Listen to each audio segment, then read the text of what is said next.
last part. I certainly hope so anyway.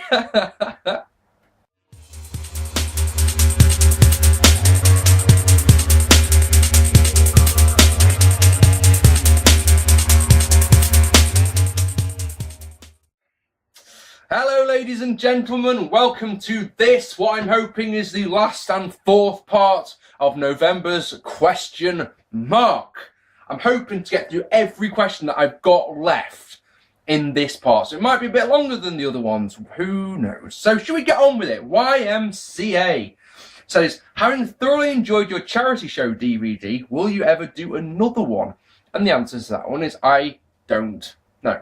Okay, and the reason I say that is because if you look here, I don't know if you can, I don't know if the HD camera will capture it. If you see here, I've got a streak of grey hairs, believe it or not. Those grey hairs appeared in the week before the charity show. Putting on a charity wrestling show was the single most stressful thing I've ever done in my entire life. Think of any exam, any job interview, any job situation, those 2 times where my fucking tyre exploded on my car while I was on a motorway. Nothing. They're drop in the ocean compared to putting on my own show, because it was just, you'd think, right, you would think that I know enough wrestlers, I know where I can get a ring, and I've got a venue that I can use for free, yeah, put it all together, make a card, everyone's happy. But people have to pull out, people have to withdraw, wrestlers say they'll work and then they can't for whatever reason, and you can't be angry if a wrestler turns to you and says, look, I can't do it, because at the end of the day they're giving up their time for free. So you're like, okay, cheers for letting me know, and you sort of walk away going, for fuck's sake, you know. And yeah, imagine this one, right? This one I'll tell you. Imagine 3 days before the show, sorry, the show's on the Saturday. Imagine on the Tuesday or the Wednesday getting a call from the venue saying, listen, we've got a problem. Like, go on, we haven't got any insurance. Like, what? I've been assured that the venue had insurance. To be told we haven't got insurance, I'm like, well, what do we do? And like, well, we'll go and have a think. We'll get back to you. So for an hour, I'm sat there, actually shitting bricks, going, I've got to cancel. I've got to cancel this show, because without the public liability insurance, yeah, you're fucked. You can't hold this event. You've got to have that, and you've got to have some particular license. You've got to have them, yeah. And so, yeah, it all turned out good in the end, but it's just one of those, and the biggest thing is you can put the best card in. I think we've put on a great little card together. I really did think that the 6 matches were a good little card. I'm glad you enjoyed the DVD, by the way. It means a lot to me. But you can't guarantee people will show up. And we had 70 people there on the night, which I thought was absolutely incredible. What we didn't realise when we originally booked the show is that on the same night that we were booking the show, there was a massive event called Party in the Park going on in Congleton, where we had the show in Congleton Park, yeah, and that was announced after we booked our show. So it was one of those, shit, this will fuck with us. Also, that night was the hottest night of the year. So to be in a building watching wrestling, my God, it was hot. It was really hot. To answer your question, sorry, I haven't had a chance to talk about this, so I just wanted to talk, and just had a platform to talk about it. The thing is that the church that we did it with were very, very, very happy with the show. And through the DVDs and through the money that we raised on the night, we've raised £500 for them. So, it worked nicely.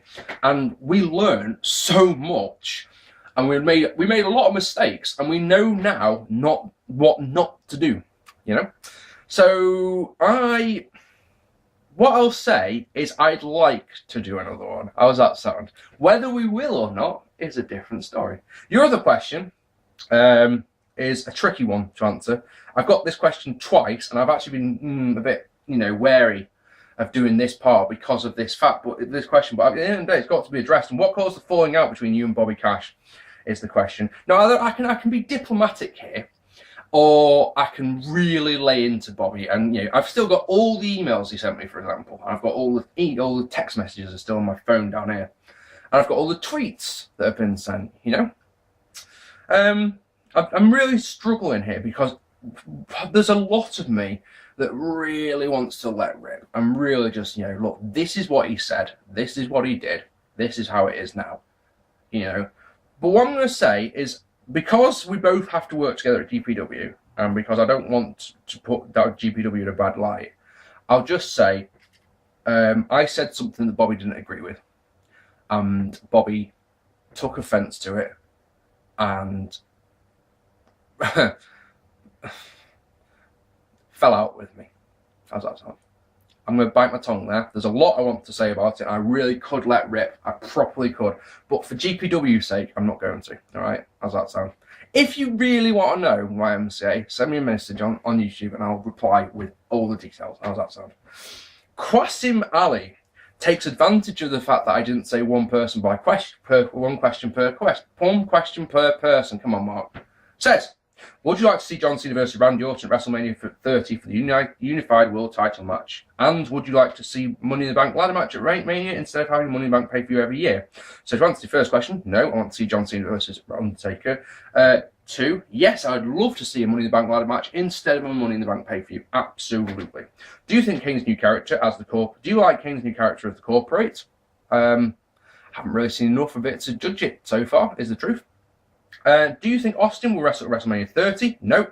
If you had a chance of picking the Undertaker's opponent for WrestleMania 30, who would it be and why? John Cena. Nice and easy. How many questions is that? 1, 2, 3, 4, 5 questions. Cheers for that, dude. Taking the piss a little bit, hasn't he? But they're all easy answers, that's all good. Barry Ahern, I hope I'm saying that right. Hey Mark, do you know if wrestlers are given creative control with regards to the eliminations of the Royal Rumble? This question relates to the order they're eliminated in and how they're eliminated. As far as I know, every aspect of the Royal Rumble is planned out in advance. I assume that wrestler X can say, look, I'd like to be, if they've got enough stroke or power, can say, I'd like to be eliminated in this way or by this person or at this point. But as far as I know, no, they don't. It's all of it's planned out in advance, down to the tiniest little thing. I always thought the one show a year that they've got to be quite loose with is the Royal Rumble, but no, it's all down to the second planned out, believe it or not. Rams fan 086 says, hey Mark, here's my question, and it's a dream match one. Say if Kurt Angle and Bret Hart are doing a best of 3 series matches, you have these choices to make. So pick which year that each superstar you would want them to be from. So i.e. Angle from 01 and Bret from 93. What stipulations for each of the 3 matches? And who wins? Wow, don't ask for much, do you? Fucking hell. So, I mean, Angle of 01 sounds about right, doesn't it? I'd probably actually put in Angle from 02, more of the ass-kicking machine. Bret from, I'd say from like 1991, 92, early 90s, Bret. When he first won the WWF Championship, around that time, actually, no, that's utter shite, isn't it? Let's go for 97 Bret, actually. Heel Bret. So Angle will be face. Stipulations on the 3 matches. You're doing your best of 3 matches. I mean, this is the type of question that I tell people that I don't like because it puts me on the spot and just makes me go, I don't know. Stipulations. Standard match. Second match is a standard match. Third match is a submission match. Who wins Kurt Angle? There we go. So, don't ask me questions like that. Don't like them at all. White Trash Shay No says, with Chris Hero being fired, do you think people will suck his dick harder than before? Do you think he'll suddenly the most misused talent of all time and WWE is stupid for not making him the top talent in the world? My answer, he's bland as shit. I like Chris Hero. I thought the Kings of Wrestling were fantastic. We're watching, I say this a lot, but we're watching a lot of old PWG, so I'm about 2010, 2011 time. So Chris Hero's on quite a lot of shows. I love his commentary, and I think he's a great worker in the ring. Excuse me. I'm not going to say he's the greatest worker in the world. I'm not going to start sucking his dick. He lost his job because his body looks shit. It's that simple. But I mean, it's one of those things that for me personally, if he's on an indie show over here next year, I'll be there. That's a fact. Per 3ville says, what happened to marking out and cashing in? I cannot find the old videos you did. I thought those videos were some of your best work. Been watching your videos for about 3 years. Keep up the good work. After me and Bobby had the falling out, everything was all good for a bit, but once I lost my Great Bear job, which I hold Bobby personally responsible for one of the, I got 4 reasons for it sounds horrible because they didn't fire me, but I can't think of any word other let go by Great Bear. There was 4 reasons for one of them, and number 4 was the falling out with Bobby Cash. So if Bobby Cash hadn't have sent me the messages, hadn't been such a dick to me, I probably would have kept my job at Great Bear. So I hold Bobby personally responsible for that. So I decided at that point, he doesn't deserve to stay on my channel. So we did the 3 episodes of Cashing In, Marking Out, and we also did a Fight Club Pro review together, and all of them were deleted because I don't want him anywhere near my channel. I don't want anyone. The thing about me is that I'm quite selfish when it comes to this channel, as you've probably noticed over the years. I don't have collaborators, I don't have other people's videos on here. No, I've put too much work into this channel for other people to get the credit for it. So, yeah, I got rid of this. I don't want. I've had the chance before to work with other people and to have other people's content on my channel, and it's all good. It sounds like a great idea, but it's too complicated. For example, if you make money off the video, do I then have to give that person the money that's made off the video? For example, and it's like I say, what happens? What happens on that day where I upload a video of someone else and it gets more views than the vids that I get? That's just no. So, as I say, the Cashing In, Marking Out, which was a good concept. I liked it a lot. I liked the idea of it a great deal. But yeah, I don't think Bobby deserves to be on this channel at all. Anyway, Nat Kennedy Breeze. Do you think that appealing to casual fans has made Spotfest more prevalent and gimmick matches? Not sure what you mean by that one. Because I'm not really sure what you actually mean. I mean, we don't really get Spotfest anymore, do we? In the Attitude Era, you have the ladder matches all over the shop, and cage matches and TLC matches all over the shop. We don't really see that many of them now because we have the gimmick pay-per-views. So you don't actually see gimmick matches very often, do you, anymore? I don't think that's the case now at all. A very mean question comes from Ben Price, who says, Mae Young, the Fabulous Moolah, Linda McMahon. You have to kill one, fuck one, or marry one. Go. Like, for fuck's sake. Excuse me, I'm so sorry, I'm full of snot today. Let's start with the one we have to fuck. Let's go and fuck. You haven't said now because one's dead. So, you know, you haven't. I'm gonna sneak around this one. This is You haven't said. I assume you're not saying right now. One of them's dead, for example. So it could be at any point. Now, I think that back in the day, Mae Young was actually quite not a massively attractive girl, but she was all right, and she probably knew a lot, and she swore, and she smoked, and she drank cigarettes and cigars. Sorry, I would marry her. I'd fuck Linda McMahon, and I'd probably kill Mae Young because she's a bitch. Did I say Mae Young? I'd kill Fabulous Moolah. I've watched a documentary about her recently, and when she was the promoter, she sounded like a truly horrible person. So, yeah, she's the one I'd kill. Yay, nice. Nick Carlin! Back in 2000, what did you think of WWE using Rikishi as the whole Who Ran Over Stone Cold storyline? And who would you rather have been in their place, if anyone? Right, the thing about that one is, the thing about the Rikishi one is it really was really? Rikishi? Really? I mean, really? I remember my 10 years ago series, I reviewed No Mercy, I think it was 2000, it was Stone Cold versus Rikishi, like, for fuck's sake. The thing is, they then turned it into the Stone Cold versus Triple H feud, so why didn't they just have Triple H be the guy? I'd never understood that. I thought it was awful, yeah. My guy would be Triple H. I think the replacement even. Definitely Triple H. A89DC, what is your favourite Street Fight style match spot? I have no idea. You might have to give me some an example there. I have no idea. I have absolutely no idea there because. I mean, what is a Pacific Street Fight style spot? What I mean by that is, right, if you think of a cage match spot, you think of the door getting slammed on someone's head, right? That's all good. But a Street Fight style spot, I don't know what you mean there, dude.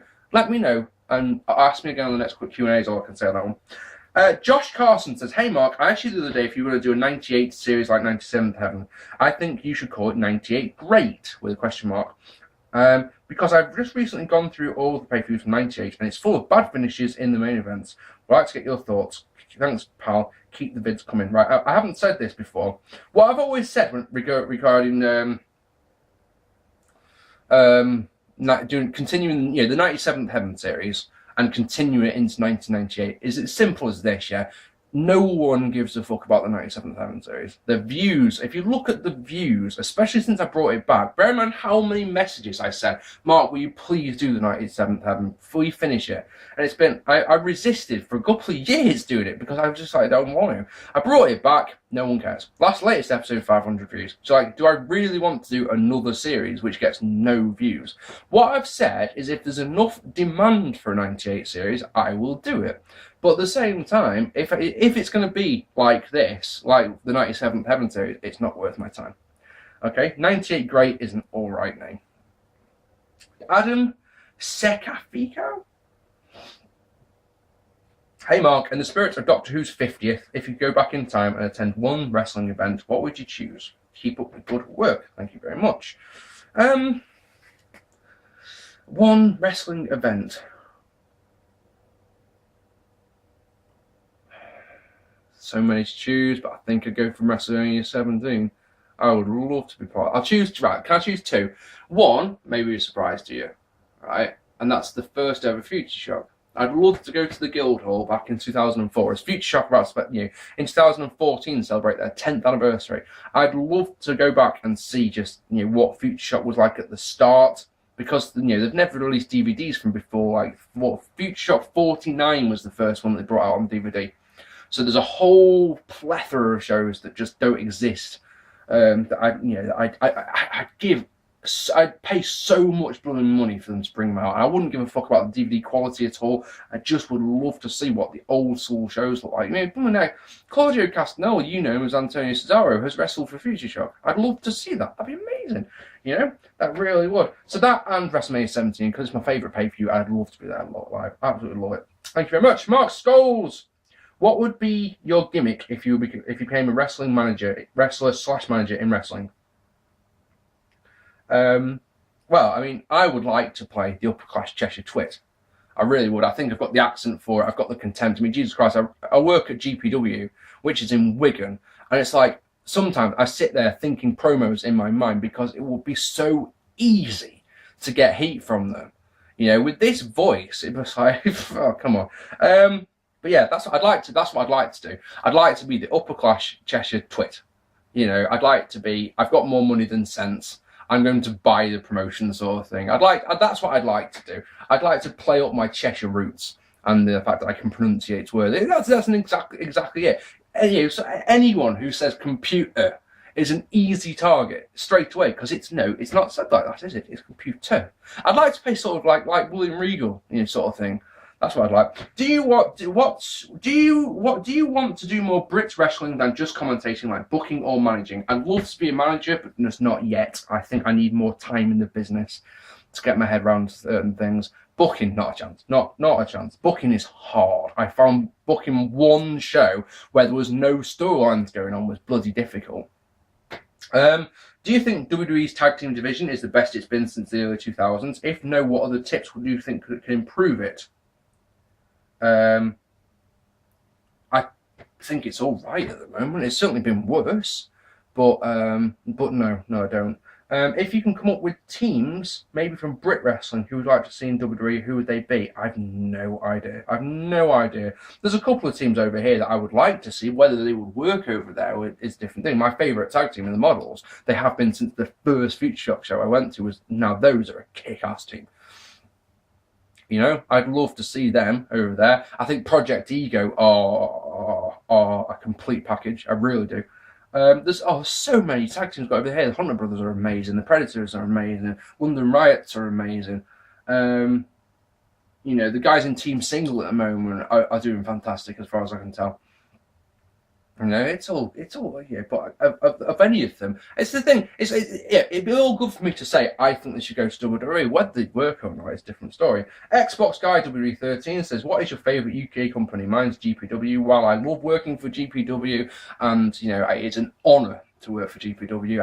I said that already on this Q&A, haven't I? I can't stress enough how much of an honour it is to work for GPW. The thing about working for GPW is that it means I can't be a fan of the product, if that makes sense. I am a fan of the product, but I sometimes sit there and wish I was in the crowd still.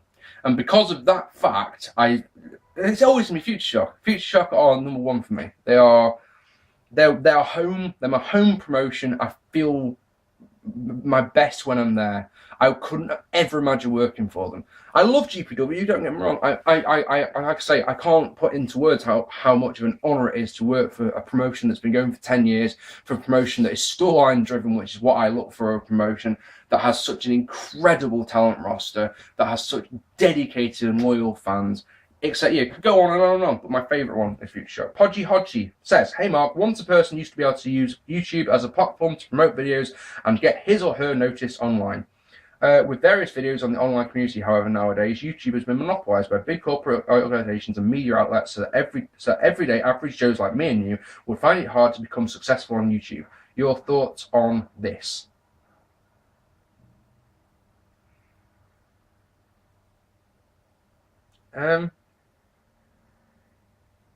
Yeah. Do we find it hard to be successful? I don't know. I don't. That's one of those questions that, once again, is because it makes me think on the spot. It's one of those. No idea. I've honestly no idea. You know, there's channels out there that are getting popular and getting massive. You know, just because I've noticed a fucking 60% reduction in my views in the past 12 months doesn't mean that we're not successful. I don't know. It's the truth. Honestly, I've no idea. Gary Ziggy Sam says, who are the wrestlers that you thought would be something special in the future but never made it to those dizzy heights and ended up pretty much bombing? Oh man, can I give you one example that you may laugh at, right? I really thought that Mordecai would be, you know, when I first saw him in 2004, it's like, yeah, no, that guy's going to be awesome. Feud with The Undertaker at SummerSlam. Do it, make it so. It'll make drawing bones. It didn't do anything. There's loads, man. But I think it's safe to say there's more that I can think of off the top of my head that I looked at and went, not a chance. Like Rocky Maivia at Survivor Series 96, for example, comes dude out and shaking all that, and he's like, fuck off, you ain't giving me nothing. If you told me it would have been, you know, one of the biggest superstars of all time, I would have laughed my ass off at you.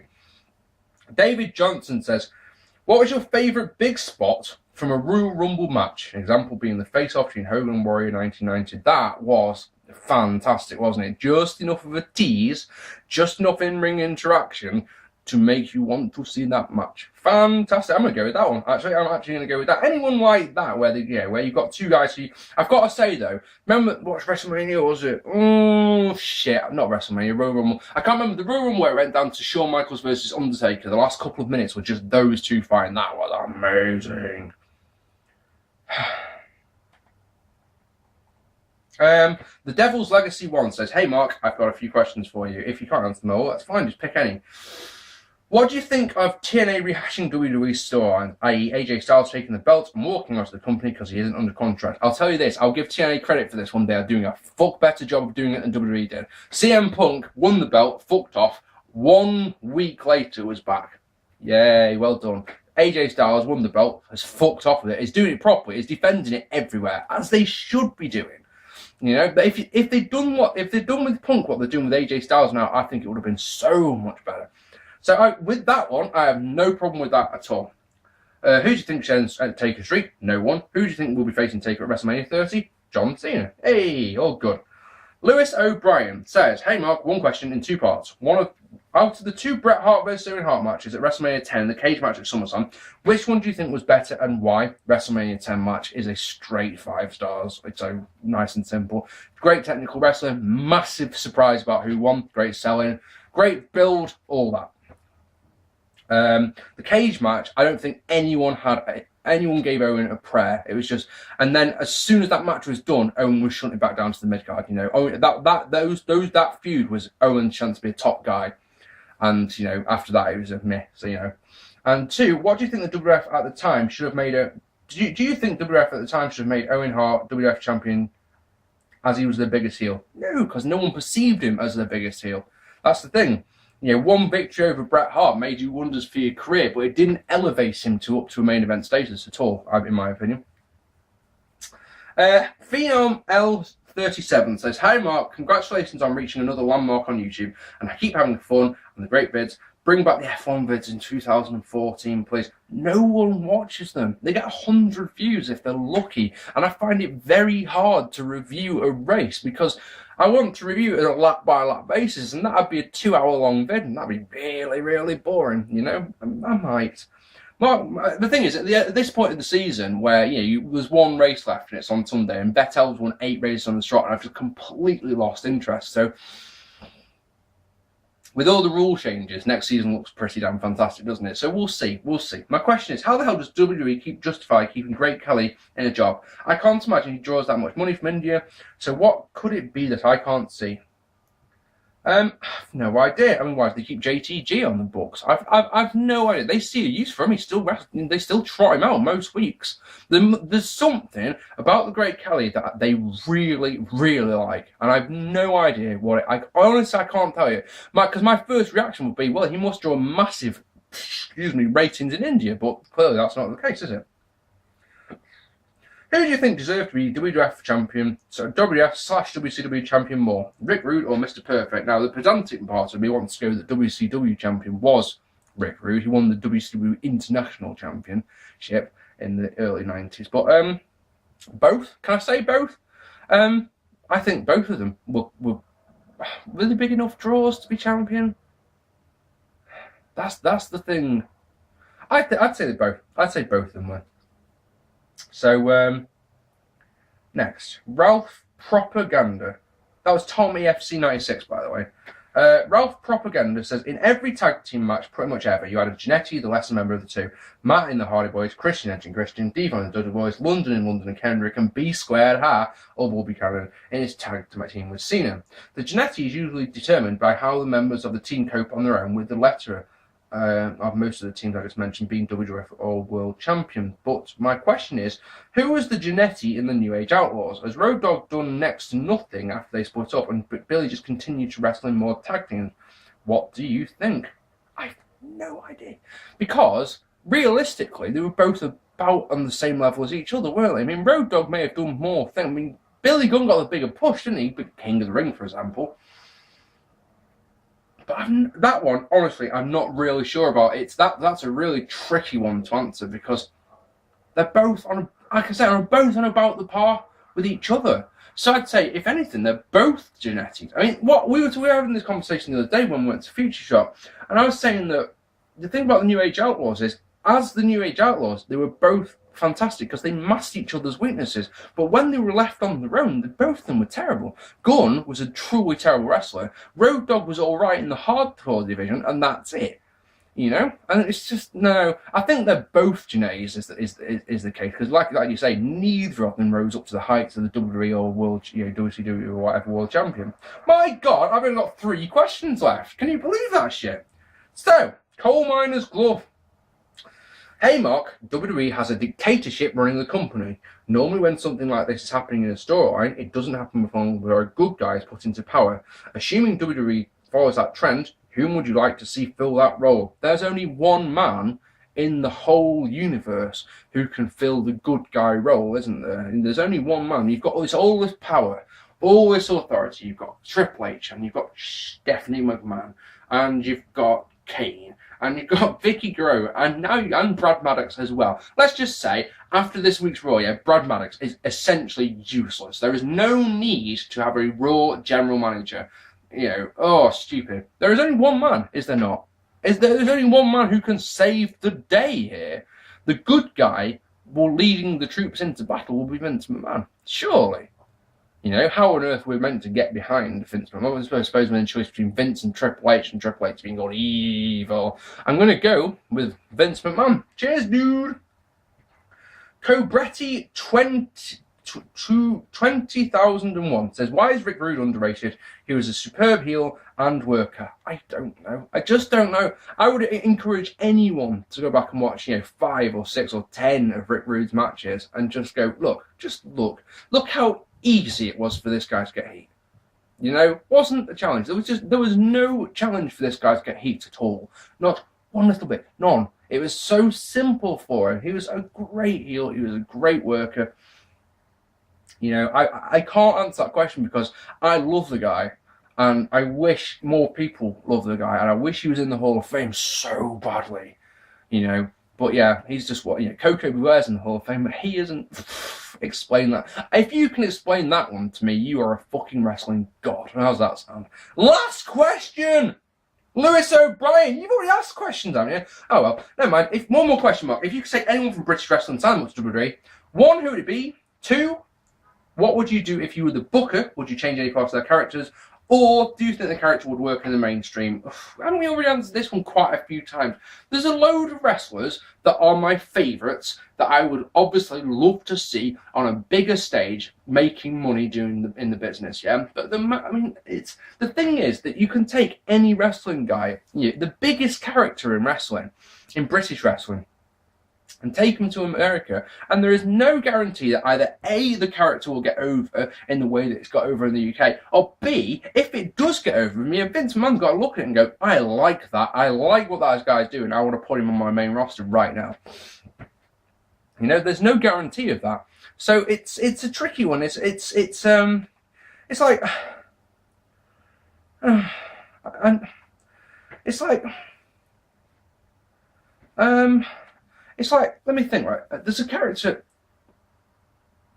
Joey Hayes for years now has been one of my favourite wrestlers. You know, he plays 2 characters, Hot Stuff Hayes, G.I. Joey. Both are over, both are fantastic, both are very, very talented. Both, when you look at it through very objective eyes, are actually quite bland, one-dimensional characters. Hot Stuff Hayes, for example, is a good-looking guy. That's it. G.I. Joey, well, is your generic white meat babyface. If you strip off all the shit, if you get it down to brass tacks, and if you're asking to be harsh, that's the way it is. G.I. Joey is a white meat babyface, you know, who comes out and does pretty much any other babyface does. He's just very good at what he does. The thing is, I would love to see Joey Hayes on a main stage. I'd love it because I think he deserves it. He's got the talent to do it, but they give him a new character, surely. And so, to answer your question, I don't actually think that. See, once again, problem with not deleting stuff. Memory day. So I was just saying that that I can't think of anyone off the top of my head whose character would work over in America. And basically, that is that. That's the Q&A done. As you can probably, if you've looked on the stats, the views have gone down each part. So we started off with 800, and the last one we had 5 or 4, something like that. So don't expect me to do anything like this anytime soon. They're too long, they're too complicated. And when you look how long it's taken, the last part 3, took 4 hours to upload. Part 1 took 6. You know, yay! You know. So thank you very much to anyone who's asked me a question over these 4 parts. It genuinely means a lot. I can't stand doing Q&As. I genuinely can't. It's not the way I do vids, but we'll do another one when we get to let's say 1,500, all right? The original goal, when we get to there, we'll do another Q&A. How's that sound? I've been Mark P. Thank you so much for watching. Take it easy and goodbye.